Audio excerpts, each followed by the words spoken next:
ರಂಗಸ್ವಾಮಿ ಅವರು ಬೆಂಗಳೂರಿಂದ ಕರೆ ಮಾಡಿದ್ದಾರೆ. ನಮಸ್ತೆ ರಂಗಸ್ವಾಮಿ ಅವರೇ. ನಮಸ್ಕಾರ ಮೇಡಮ್ ಅವರೇ. ನಮಸ್ತೆ. ಯಾರ ಬಗ್ಗೆ ಕೇಳಬೇಕಾಗಿತ್ತು? ಈ ಮಗನ ಬಗ್ಗೆ ಕೇಳಬೇಕಾಯ್ತು ನೋಡ್ರಿ, ಮದುವೆ ಬಗ್ಗೆ. ಅವರ ಹುಟ್ಟಿದ ದಿನಾಂಕ, ಸಮಯ ತಿಳಿಸಿ. 20-12-1991 ಮೇಡಮ್ ಅವರು ಹುಟ್ಟಿದ ದಿನಾಂಕ. 20-12-1991. ಸಮಯ ರಾತ್ರಿ 2 ಸರಿ. ಶಾಸ್ತ್ರಿಗಳಿದ್ದಾರೆ, ಮಾತಾಡಿ. ಸರಿ ಮೇಡಮ್. ನಮಸ್ಕಾರ. ನಮಸ್ಕಾರ ರಂಗಸ್ವಾಮಿಗಳೇ. ನಮಸ್ಕಾರ ಸ್ವಾಮಿಗಳೇ. ನಮಸ್ಕಾರ. ಹೇಗಿದ್ದೀರಾ? ಮಗನ್ ಮದುವೆ ಆಗಿಲ್ಲ, ತುಂಬಾ ಬೇಜಾರಾಗ್ಬಿಟ್ಟಿದೆ. ಮದುವೆ ಆಗಿಲ್ಲ, ಬೇಜಾರಾಗಿದೆ. ಆಯಿತು ನೋಡಿ, ಆತಂಕ ಮಾಡ್ಕೋಬೇಡಿ, ಬೇಜಾರು ಮಾಡ್ಕೋಬೇಡಿ. ಕೆಲವೊಮ್ಮೆ ಏನಾಗುತ್ತೆ, ನಮಗೆ ಫಲ ಸ್ವಲ್ಪ ನಿಧಾನವಾಗಿ ಸಿಗುತ್ತೆ. ಆದರೆ ತುಂಬ ತೊಡಕಿದೆಯಪ್ಪ, ದೋಷ ಇದೆ ಅಂತಂದರೆ ಆಗ ಸ್ವಲ್ಪ ಯೋಚನೆ ಮಾಡಬೇಕು. ವಸ್ತುತಃ ನಿಮ್ಮ ಈ ಮಗನ ಜಾತಕದಲ್ಲಿ ಸಪ್ತಮಾಧಿಪತಿ, ವಿವಾಹದ ಅಧಿಪತಿ ಏನೂ ಅಂಥ ದೋಷಕಾರಿಯಾಗಿಲ್ಲ, ಚೆನ್ನಾಗಿದ್ದಾನೆ, ದ್ವಿತೀಯದಲ್ಲಿದ್ದಾನೆ.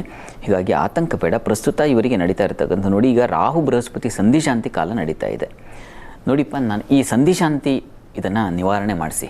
ರಾಹು ಬೃಹಸ್ಪತಿ ಸಂಧಿಶಾಂತಿ ಅಂತ ಕರೀತಾರೆ. ಇದನ್ನು ಎಲ್ಲರೂ ಚೆನ್ನಾಗಿ ಗೊತ್ತಿರ್ತಕ್ಕಂಥವ್ರ ಹತ್ರ ಮಾಡಿಸಿ, ಈ ನಿವಾರಣೆ ಮಾಡಿಸಿ. ಈಗ ನನಗೆ ಜುಲೈ ವೇಳೆಗೆ ವಿವಾಹದ ಎಲ್ಲ ಅವಕಾಶಗಳು ಇದ್ದಾವೆ.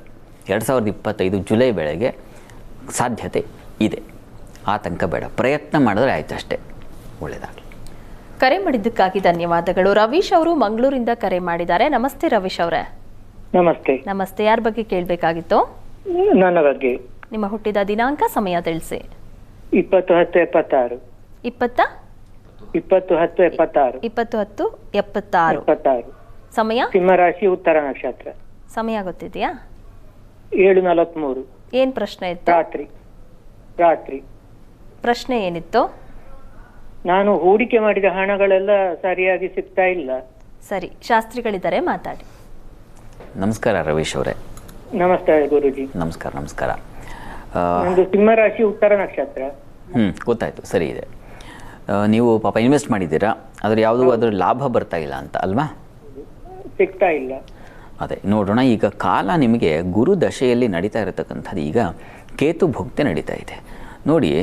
ಇದೇ ಈಗ ಜೂನ್ ನಂತರದಲ್ಲಿ ನಿಮಗೆ ಅವಕಾಶಗಳು ಉಂಟಾಗುತ್ತೆ, ಅನುಕೂಲಗಳಾಗ್ತಾ ಹೋಗುತ್ತೆ. ಹೀಗಾಗಿ ಆತಂಕ ಮಾಡ್ಕೋಬೇಡಿ.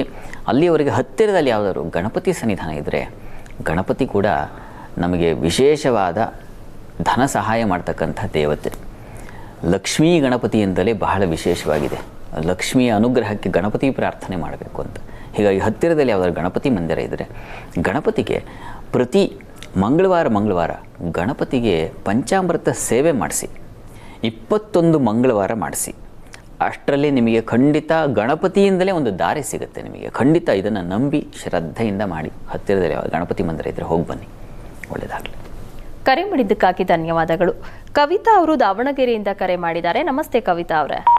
ನಮಸ್ತೆ ಮೇಡಮ್. ನಮಸ್ತೆ. ಯಾರ ಬಗ್ಗೆ ಕೇಳಬೇಕಾಗಿತ್ತು? ಮಗನ್ ಬಗ್ಗೆ ಕೇಳಬೇಕಿತ್ತು ಅವರ ಮೇಡಮ್. ಹುಟ್ಟಿದ ದಿನಾಂಕ, ಸಮಯ ತಿಳಿಸಿ. ಹುಟ್ಟಿದ ದಿನ 8-1-2006 ಮೇಡಮ್. ಸಮಯ ಬೆಳಗ್ಗೆ 10 ಗಂಟೆಯಿಂದ 10:30 ಮೇಡಮ್. ಏನ್ ಪ್ರಶ್ನೆ ಇತ್ತು? ಅವನು ಓದೋದ್ ಬಿಟ್ಬಿಟ್ಟಿದ್ದಾನೆ ಮೇಡಮ್. ಸೆಕೆಂಡ್ PUC ಹೋಗ್ಬೇಕಾಗಿತ್ತು. ಎಷ್ಟು ಹೇಳಿದ್ರು ಕೇಳಲ್ಲ, ಜಾಸ್ತಿ ಕೋಪ, ನಮ್ಮ ಮಾತೆ ಕೇಳಲ್ಲ. ಈಗ ನಮ್ ಜೊತೆ ಇಲ್ಲ ಅವನು. ಸರಿ. ಶಾಸ್ತ್ರಿಗಳಿದ್ದಾರೆ, ಮಾತಾಡಿ. ನಮಸ್ಕಾರ ಕವಿತಾ ಅವರೇ. ನಮಸ್ತೆ ಗುರುಗಳೇ. ನಮಸ್ಕಾರ. ಮಗನ್ ಬಗ್ಗೆ ಕೇಳಬೇಕಿತ್ತು ಗುರುಗಳೇ. ಗೊತ್ತಾಯ್ತು ಪಾಪ, ನೀವು ಹೇಳ್ಕೊಂಡ್ರಿ ಸಮಸ್ಯೆನ. ಆ ಸಮಸ್ಯೆಗೆ ಪೋಣಿಸ್ತಾ ಹೋದರೆ ಇನ್ನೂ ಸಾಕಷ್ಟು ಇದೆ ಪಾಪ, ನಿಮಗೆ ಅರ್ಥ ಆಗುತ್ತೆ. ಇಲ್ಲಿ ಏನಾಗಿದೆ, ದ್ವಿತೀಯ ಸ್ಥಾನ, ಪಂಚಮ ಸ್ಥಾನ ಇವುಗಳನ್ನು ನೋಡಿದಾಗ ಸ್ವಲ್ಪ ಅನಾನುಕೂಲ ಸೂಚಿಸ್ತಾ ಇದೆ. ಸ್ನೇಹಿತರ ಒಂದು ಸಹವಾಸ, ಇಲ್ಲಿ ಚತುರ್ಥಾಧಿಪತಿ ವ್ಯಯದಲ್ಲಿದ್ದಾನೆ. ಹೀಗಾಗಿ ಹೆಚ್ಚು ವ್ಯಯ ಕಳ್ಕೊಳ್ತಾರೆ ಇವರು. ತುಂಬ ನಿಮಗೂ ಹಣ ವ್ಯಯ ಮಾಡ್ತಾರೆ, ಅವರು ಎಲ್ಲೆಲ್ಲೋ ಸಾಲ ಮಾಡ್ಕೊಂಡ್ಬಿಡೋ ಸಾಧ್ಯತೆ, ಇದನ್ನೆಲ್ಲ ಸೂಚಿಸ್ತಾ ಇದೆ ನೋಡಿಪ್ಪ. 2027 ಸ್ವಲ್ಪ ಹೀಗೆ ಅನಾನುಕೂಲದಲ್ಲೇ ಇರ್ತಾರೆ ಇವರು. ಅವರಿಗೆ ಒಳ್ಳೆಯ ಮಾರ್ಗದರ್ಶನ ಸಿಗಲ್ಲ, ಮಾಡಿದ್ರೂ ಅದು ಅನುಕೂಲ ಆಗದೇ ಇರೋಂಥ ಪರಿಸ್ಥಿತಿ ಕಠಿಣವಾಗಿದೆ. ಇದಕ್ಕೆ ಏನಪ್ಪ ಪರಿಹಾರ ಏನು ಮಾಡೋದು ಹಾಗಿದ್ರೆ ಅಂತಂದರೆ, ಈಗ ನೋಡಿ, ಹತ್ತಿರದಲ್ಲಿ ಯಾವುದಾದ್ರು ವಿಷ್ಣು ಸನ್ನಿಧಾನ ಇದ್ದರೆ, ವಿಷ್ಣು ಸನ್ನಿಧಾನಕ್ಕೆ ಸ್ವಲ್ಪ ಹೆಸರು ಕಾಳನ್ನು ಪ್ರತಿ ಬುಧವಾರ ಅವರ ಹೆಸರಿನಲ್ಲಿ ದಾನ ಮಾಡಿ. ಅವ್ರ ಮಾತು ಕೇಳಲ್ಲ ಗೊತ್ತಿದೆ, ಅವರ ಹೆಸರಿನಲ್ಲಿ ಒಂದು ಅರ್ಚನೆ ಮಾಡಿಸಿ ಹೆಸರು ಕಾಳು ದಾನ ಮಾಡ್ತಾ ಬನ್ನಿ. 12 ಬುಧವಾರ ಈ ಪ್ರಯತ್ನ ಮಾಡಿ. ನನಗನ್ಸುತ್ತೆ ಅವರ ಮನಸ್ಸು ಸ್ವಲ್ಪ ಮಟ್ಟಿಗೆ ಇದರ ಸೇವೆ ಮಾಡಿಸೋದ್ರಿಂದ ಅನುಕೂಲ ಆಗುತ್ತೆ. ಇದೇ ಈಗ ತಾಳ್ಕೊಳ್ಬೇಕು, ಬೇರೆ ದಾರಿ ಇಲ್ಲ. ತುಂಬ ಕಠಿಣವಾಗಿರುವಾಗ ಬೇರೆ ದಾರಿ ಇಲ್ಲ, ಸಹಿಸ್ಕೊಳ್ಬೇಕಾಗುತ್ತೆ. ಆದರೆ ಅದು ಸ್ವಲ್ಪ ಮಟ್ಟಿಗೆ ಕಡಿಮೆ ಆಗಲಿ ಅಂತ ಹೇಳಿ ಈ ಒಂದು ಫಲ ಅನುಕೂಲ ಆಗುತ್ತೆ. ಶ್ರದ್ಧೆಯಿಂದ ಅವರ ಹೆಸರಲ್ಲಿ ಮಾಡಿಸಿ. ನಾನು ಹೇಳಿದ್ನಲ್ಲ 26 ನಂತರದಲ್ಲಿ ಅವರಾಗೇ ಬದಲಾಗ್ತಾರೆ. ಒಳ್ಳೆಯದಾಗಲಿ. ಕರೆ ಮಾಡಿದ್ದಕ್ಕಾಗಿ ಧನ್ಯವಾದಗಳು. ಸವಿತಾ ಅವರು ಬೆಂಗಳೂರಿಂದ ಕರೆ ಮಾಡಿದ್ದಾರೆ. ನಮಸ್ತೆ ಸವಿತಾ ಅವರೇ. ನಮಸ್ತೆ ಮೇಡಮ್. ನಮಸ್ತೆ. ಯಾರ ಬಗ್ಗೆ ಕೇಳಬೇಕಾಗಿತ್ತು? ನಮ್ಮ ಮಗನ ಬಗ್ಗೆ ಕೇಳ್ಬೇಕಾಯ್ತು ಮೇಡಮ್. ಅವರ ಹುಟ್ಟಿದ ದಿನಾಂಕ, ಸಮಯ ತಿಳಿಸಿ. 26/1/1990.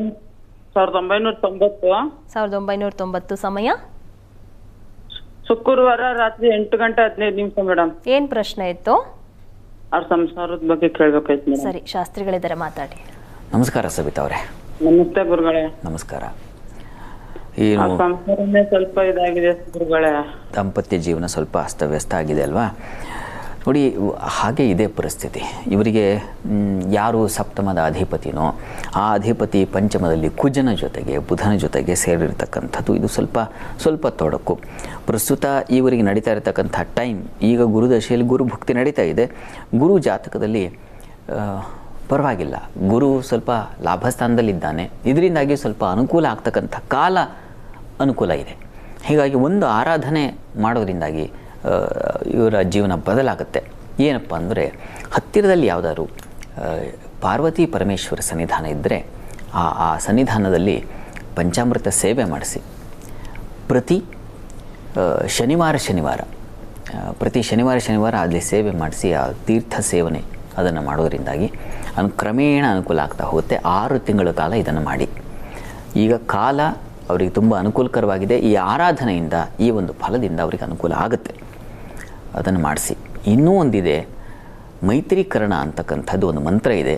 ಅದರ ಸಂಪುಟೀಕರಣ ಪಾರಾಯಣ ಮಾಡಿಸಿದ್ರೆ ತುಂಬ ಬೇಗ ಅನುಕೂಲ ಆಗುತ್ತೆ ಅಂತ ದುರ್ಗಾ ಸಪ್ತಶತಿಯಲ್ಲಿ ಮೈತ್ರೀಕರಣ ಮಂತ್ರ ಅಂತ ಇದನ್ನು ಕೇಳಿದ್ರೆ ಯಾರು ಹೇಳ್ತಾರೆ, ನಿಮಗೆ ಗುರ್ತಿಟ್ಕೊಳ್ಳೋಕೆ ಸುಲಭ. ಇದು ಮೈತ್ರೀಕರಣ ಮಂತ್ರ ಅಂತ. ಅದರ ಸಂಪುಟೀಕರಣ ಪಾರಾಯಣ ಮಾಡಿಸಿ. ಇವೆರಡೂ ತುಂಬ ಬಲ ಕೊಡುತ್ತೆ. ಮಾಡಿ ನೋಡಿ, ಒಳ್ಳೆಯದಾಗಲಿಪ್ಪ.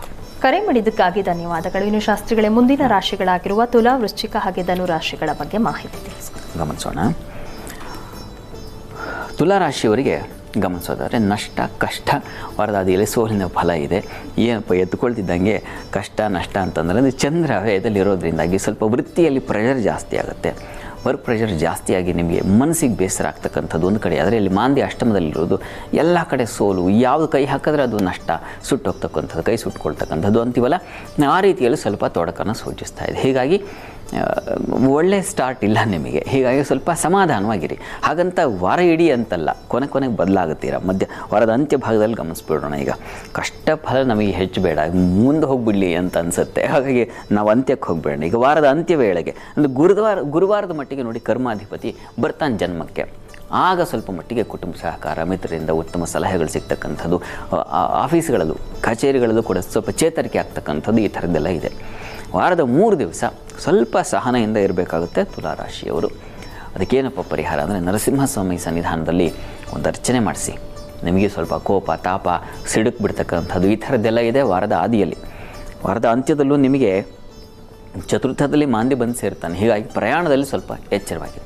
ಈ ವಾರ ಸ್ವಲ್ಪ ವೀಕ್ ಇದೆ ನಿಮಗೆ. ಹೀಗಾಗಿ ನೀವು ನರಸಿಂಹನ ಪ್ರಾರ್ಥನೆ, ನರಸಿಂಹ ಸನ್ನಿಧಾನದ ಅರ್ಚನೆ ಇದೆಲ್ಲ ಮಾಡಿಸೋದ್ರಿಂದ ಒಳ್ಳೆಯದಾಗುತ್ತೆ. ತುಲಾರಾಶಿಯವರು ನಂಬಿಕೆಯಿಂದ, ಶ್ರದ್ಧೆಯಿಂದ ಮಾಡಿಸಿ. ಇನ್ನು ವೃಶ್ಚಿಕಕ್ಕೆ ಹೋಗೋಣ. ವೃಶ್ಚಿಕ ರಾಶಿಯವರಿಗೆ ವಾರದ ಆದಿಯಲ್ಲಿ ಸಂಗಾತಿಯಲ್ಲಿ ಸ್ವಲ್ಪ ಮನಸ್ಸಿಗೆ ಬೇಸರ ಆಗೋ ಸಾಧ್ಯತೆ ಇದೆ. ಅದರ ಕಡೆ ಗಮನ ಇರಲಿ. ಸ್ತ್ರೀಯರಿಗೆ ಲಾಭ ಹೆಚ್ಚಾಗಿದೆ. ಅವರ ಒಳ್ಳೆಯ ಮಾರ್ಗದರ್ಶನವೂ ಸಿಗುತ್ತೆ. ಹಿರಿಯರಿಂದ, ಸ್ತ್ರೀಯರಿಂದ ಏನಾದರೂ ಸಲಹೆ ಸೂಚನೆ ಸಿಕ್ಕರೆ ತಗೊಳ್ಳಿ, ಅದನ್ನು ಅನುಕೂಲ ಆಗುತ್ತೆ. ವಿದ್ಯಾರ್ಥಿಗಳಿಗೆ ಅನುಕೂಲ ಚೆನ್ನಾಗಿದೆ. ನಿಮಗೆ ಸ್ನೇಹಿತರ ಸಹಕಾರ ತುಂಬ ಚೆನ್ನಾಗಿರ್ತದೆ. ಈ ಸ್ನೇಹಿತರ ಜೊತೆಗೆ ತುಂಬ ಆತ್ಮೀಯರ ಜೊತೆಗೆ ಒಂದು ವಿಹಾರ, ಪ್ರಯಾಣ ಈ ಥರದ್ದೆಲ್ಲ ತುಂಬ ಚೆನ್ನಾಗಿದೆ. ಸಂಗಾತಿಯಲ್ಲಿ ಮನಸ್ತಾಪ ಅನ್ನೋದು ಬಿಟ್ಟರೆ ವಾರದ ಆದಿಯಲ್ಲಿ ಉಳಿದ ಹಾಗೆಲ್ಲ ತುಂಬ ಚೆನ್ನಾಗಿದೆ. ವಾರದ ಅಂತ್ಯ ಭಾಗದಲ್ಲಿ ಗಮನಿಸ್ಕೊಂಡ್ರೆ ನಿಮಗೆ ಚಂದ್ರ ಭಾಗ್ಯಾಧಿಪತಿ ಜನ್ಮಕ್ಕೆ ಬರ್ತಾನೆ. ದೈವಾನುಕೂಲ ಉಂಟಾಗುತ್ತೆ, ಕಾರ್ಯಸಿದ್ಧಿ ಆಗುತ್ತೆ, ಪ್ರಯಾಣದಲ್ಲಿ ಅನುಕೂಲಗಳನ್ನು ಕಾಣ್ತೀರಾ. ಒಳ್ಳೆ ಚೆನ್ನಾಗಿದೆ. ಗಂಟಲು, ಕಿವಿ ಬಾಧೆ, ಸಹೋದರ ಸಹಕಾರ, ಸಹೋದರಿಂದಾಗಿ ಸ್ವಲ್ಪ ಕಿರಿಕಿರಿಯೂ ಇರ್ತದೆ. ಸಹಾಯ ಮಾಡ್ತಾರೆ, ಆಮೇಲೆ ಸ್ವಲ್ಪ ಏನೋ ಕುಟುಕ್ತಾರೆ. ಆ ರೀತಿಯಲ್ಲಿ ಮಾಂದಿ ಸೇರ್ಪಡೆಯಾಗಿರೋದ್ರಿಂದ ಎರಡೂ ಇದೆ. ಶುಭ ಮಿಶ್ರವಾಗಿದೆ ವಾರದ ಅಂತ್ಯದಲ್ಲಿ. ಇದಕ್ಕೆ ಪರಿಹಾರ ಏನಪ್ಪ ಅಂತಂದರೆ, ವೃಶ್ಚಿಕ ರಾಶಿಯವರಿಗೆ ನೀವು ಕೂಡ ನರಸಿಂಹ ಕವಚ ಹೇಳ್ಕೊಳ್ಳಿ. ಮತ್ತು ಲಕ್ಷ್ಮೀ ನರಸಿಂಹ ಸನ್ನಿಧಾನ ಇದ್ದರೆ ಅಲ್ಲಿ ಅಭಿಷೇಕ ಮಾಡಿಸಿ. ದಾಂಪತ್ಯದಲ್ಲಿ ತೊಡಕು ಅಂತ ಹೇಳಿದ್ನಲ್ಲ ಪ್ರಾರಂಭದಲ್ಲಿ, ಹಾಗಾಗಿ ಅವರು ಅದನ್ನು ಸೇವನೆ ಮಾಡಿ. ಇವೆರಡು ಬೇಕು. ನರಸಿಂಹ ದರ್ಶನ ಇದು ತುಂಬ ಒಳ್ಳೆಯದು. ಇನ್ನು ಧನುರಾಶಿ ನೋಡೋಣ. ಧನುರಾಶಿಯವರಿಗೆ ವಾರದ ಆದಿಯಲ್ಲಿ ಸಾಲ ಶತ್ರುಗಳ ಬಾಧೆ ಇರ್ತದೆ, ಸ್ವಲ್ಪ ಹುಷಾರು. ದಾಂಪತ್ಯದಲ್ಲಿ ಮನಸ್ತಾಪವನ್ನು ಸೂಚಿಸ್ತಾ ಇದೆ. ಕುಜನ ಪ್ರವೇಶ ಇದೆಯಲ್ಲ, ಹೀಗಾಗಿ ಸ್ವಲ್ಪ ಸಿಡುಕು ವಾತಾವರಣ ಬಂದುಬಿಡುತ್ತೆ. ವ್ಯಾಪಾರದಲ್ಲೂ ಅಷ್ಟೇ ಸ್ವಲ್ಪ ಸಣ್ಣ ಪುಟ್ಟದಕ್ಕೂ ಅತಿಯಾದ ಕೋಪ ಈ ಥರದ್ದು ಬರೋ ಸಾಧ್ಯತೆ ಹೆಚ್ಚಾಗಿರ್ತದೆ, ಗಮನಿಸಿ. ಸಹೋದರರು ಸೇವಕರ ಸಹಾಯ ಚೆನ್ನಾಗಿರ್ತದೆ. ಸಾಲ ಬಾಧೆ ಇದೆ, ಶತ್ರುಗಳ ಬಾಧೆ ಇರ್ತದೆ, ದೇಹಕ್ಕೂ ಪೆಟ್ಟಾಗೋ ಸಾಧ್ಯತೆ ಇರ್ತದೆ, ಹುಷಾರು. ನೀವು ಕೂಡ ಸ್ವಲ್ಪ ಹುಷಾರಾಗಿರಬೇಕು ಈ ವಾರ. ವಾರದ ಅಂತ್ಯಭಾಗದಲ್ಲಿ ಗಮನಿಸ್ಕೊಂಡ್ರೆ ಅತಿಯಾದ ವ್ಯಯ ಸೂಚಿಸ್ತಾ ಇದೆ. ನಷ್ಟ, ಕಷ್ಟ, ಸ್ತ್ರೀಯರಿಗೆ ಹೆಚ್ಚಿನ ವ್ಯಯ, ಆಹಾರ, ಹಣಕಾಸಿನ ತೊಂದರೆ, ಮಾತಿನ ತೊಂದರೆ, ವಿದ್ಯಾರ್ಥಿಗಳಿಗೆ ತೊಂದರೆ ಅಂತೂ ಸ್ವಲ್ಪ ತೊಡಕಿದೆಯಪ್ಪ ನಿಮಗೂ ಕೂಡ. ಧನುರಾಶಿಯವರಿಗೂ ಸ್ವಲ್ಪ ಏರುಪೇರು ಇದೆ. ಏನಂದರೆ ಬುಧ ಕರ್ಮಾಧಿಪತಿಯಾಗಿರ್ತಕ್ಕಂಥ ಧನಸ್ಥಾನಕ್ಕೆ ಬರ್ತಾನೆ, ಹೀಗಾಗಿ ವೃತ್ತಿಯಲ್ಲಿ ಮಾತ್ರ ಸ್ವಲ್ಪ ಮಟ್ಟಿಗೆ ಹಣಕಾಸು ಇತ್ಯಾದಿ ಕಾಣ್ತೀರ. ಪ್ಯಾರಲಲ್ ಆಗಿ ಇನ್ಯಾವುದೋ ಒಂದು ಕೆಲಸ ಸಿಕ್ತು, ಅದರ ಖುಷಿ ಇದೆ. ಆ ಮಟ್ಟಿಗೆ ಸ್ವಲ್ಪ ಚೆನ್ನಾಗಿದೆ. ಬರೀ ಕೆಟ್ಟದ್ದೇ ಹೇಳ್ತೀರಾ ಅಂತ ಅಂದ್ಕೋಬೇಡಿ, ಆ ಮಟ್ಟಿಗೆ ಸ್ವಲ್ಪ ಪರವಾಗಿಲ್ಲ. ವಿದ್ಯಾರ್ಥಿಗಳಿಗೂ ಸ್ವಲ್ಪ ಅನುಕೂಲದ ವಾತಾವರಣ ಸಿಗುತ್ತೆ.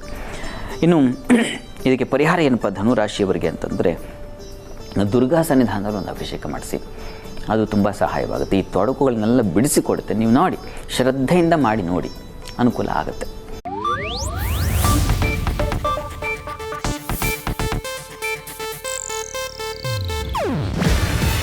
ಇದು ಏಷ್ಯಾನೆಟ್ ನ್ಯೂಸ್ ನೆಟ್ವರ್ಕ್ ಪ್ರಸ್ತುತಿ. ನೀವು ನೋಡ್ತಿದ್ದೀರಾ ಏಷ್ಯಾನೆಟ್ ಸುವರ್ಣ ನ್ಯೂಸ್.